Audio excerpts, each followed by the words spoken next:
Yo, annyeonghaseyo. Pagkatapos ko nga mamahinga ng konti, umalis na nga ako dito sa tinutuluyan ko.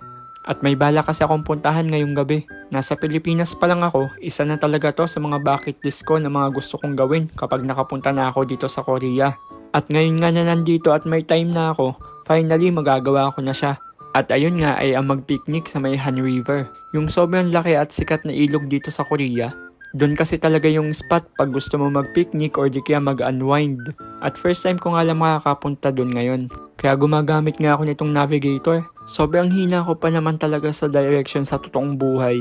At sabi nga dito, sasakay ako sa bus 261. Tapos, bababa naman ako sa Yornaru Station. Sobrang hirap nga bigkasin ng pangalan. Nabubulol na naman ako. Yornaru? Yornaru. Okay. At hindi naman pala siya ganong kalayuan. Eto nga't tanaw ko na nga yung Han River. Nasa bus pa nga lang ako, na-excite na talaga ako.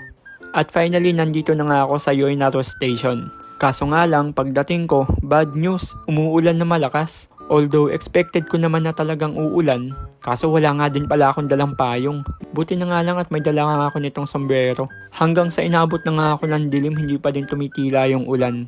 Bagkus lalo pa talaga siyang lumakas, hay naku talaga. Pero itutuloy ko pa din yung pagpipiknik kahit na ulan. At nandito na nga ako sa may 7-Eleven nila. Sobrang sikat itong 7-Eleven dito. Dito kasi sila bumibili ng mga pagkain pang picnic. Pero ako, payong na lang muna yung bibilhin ko kasi nalakas na talaga ng ulan.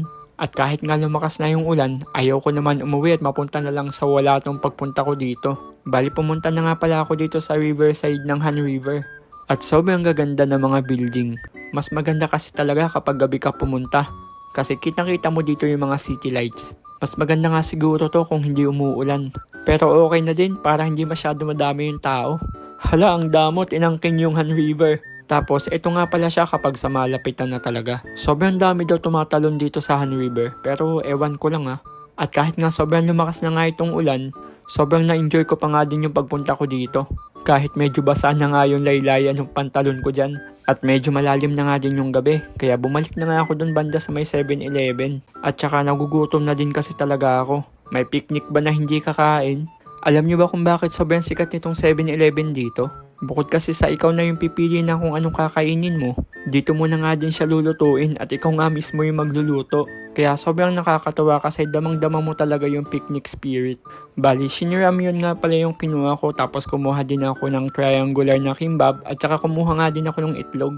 At inihahanda ko na nga din tong ramyun na binili ko. Kasi dito na siya lulutuin. Sobrang amazing nga nitong lutuan na to. Pero alam ko may mga ganito na din sa Pilipinas, di ba? At saka first time ko lang din may experience na magluto sa ganito. At dito pa nga sa may Han River. Kaya sobrang nakakatuwa. Nung makatapos ko nga lutuin, dinala ko na nga siya dito sa pwesto ko. Akala ko nung una magiging failed tong picnic na to. Pero thankfully naging okay din naman siya. At naging mas special pa nga yung pagkain ko ng ramen kasi umuulan. Tamang-tama talaga pampainit.